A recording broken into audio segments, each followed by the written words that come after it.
Hello બાળકો, કેમ છો?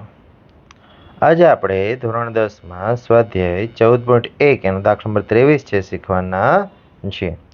હવે એની અંદર કહે છે કે એક રમતમાં ₹1ના સિક્કાને 3 વાર ઉછાળવાનું છે, એટલે કે કોઈ એક રમત રમવાની છે અને એમાં આપણે ₹1નો જે સિક્કો છે એને 3 વખત છે ઉછાળવાના છે અને તેના પરિણામો દરેક વખતે નોંધવાના છે, એટલે કે ભાઈ એના જે પરિણામો જે મળે છે એને આપણે લખવાના છે.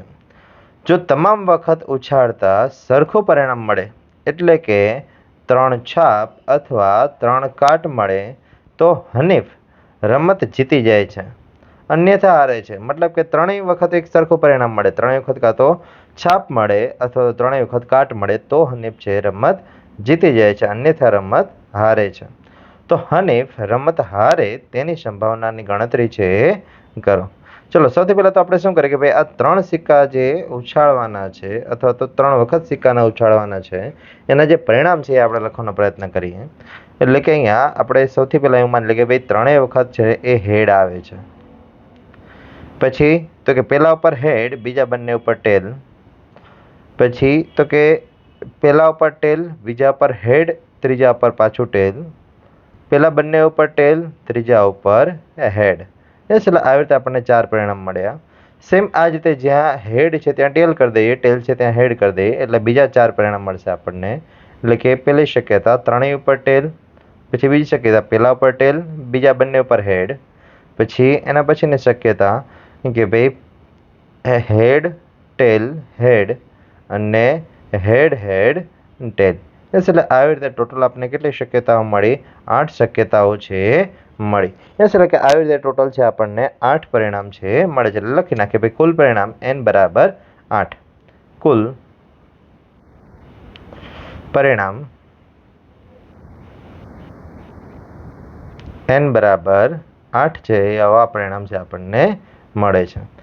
ચાલો, હવે અહીંયા આપણે લખી નાખીએ કે ભાઈ સિક્કા ઉછાળતા મળતા પરિણામ. સિક્કા ને ઉછાળતા મળતા પરિણામ.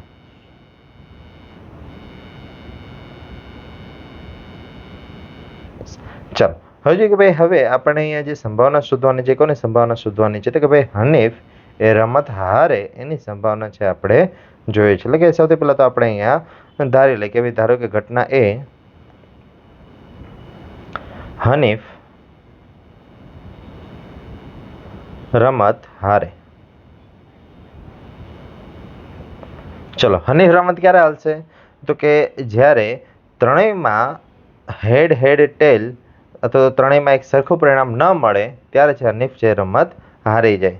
યસ, એટલે અહીંયા ત્રણેયમાં સરખા પરિણામ ન હોય એવા કેટલા પરિણામ છે? તો કે અહીંયા 1, 2, 3 સેમ તે બીજા 3, એટલે કે ટોટલ 6 પરિણામ એવા છે કે જેમાં ત્રણેય સરખા ન હોય. અથવા તો 8માંથી આ 2 સરખા જે પરિણામવાળા જે પરિણામ છે એ કાઢી નાખીએ એટલે આપણને હનીફ રમત હારે એના પરિણામ છે આપણને મળશે. એટલે હનીફ રમત હારે એને કેટલા પરિણામ મળ્યા? તો કે 6 પરિણામ મળ્યા કે જ્યારે હનીફ છે એ રમત હારી જાય.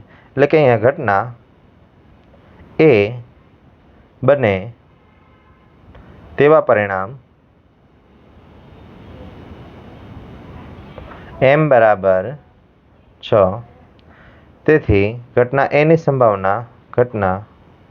સંભાવના P ઓફ A બરાબર ઘટના બને તેવા પરિણામ ભાગ્યા કુલ પરિણામ.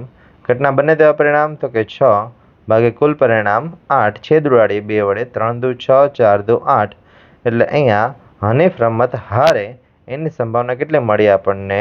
3/4 મળી. એટલે આવી રીતે જે હનીફ રમત હારે એની સંભાવના છે 3/4 છે આપણને મળે છે. આ દાખલો છે અહીંયા પૂર્ણ થાય છે. થેન્ક યુ બાળકો. મળીએ નેક્સ્ટ વિડીયોમાં નેક્સ્ટ દાખલા સાથે.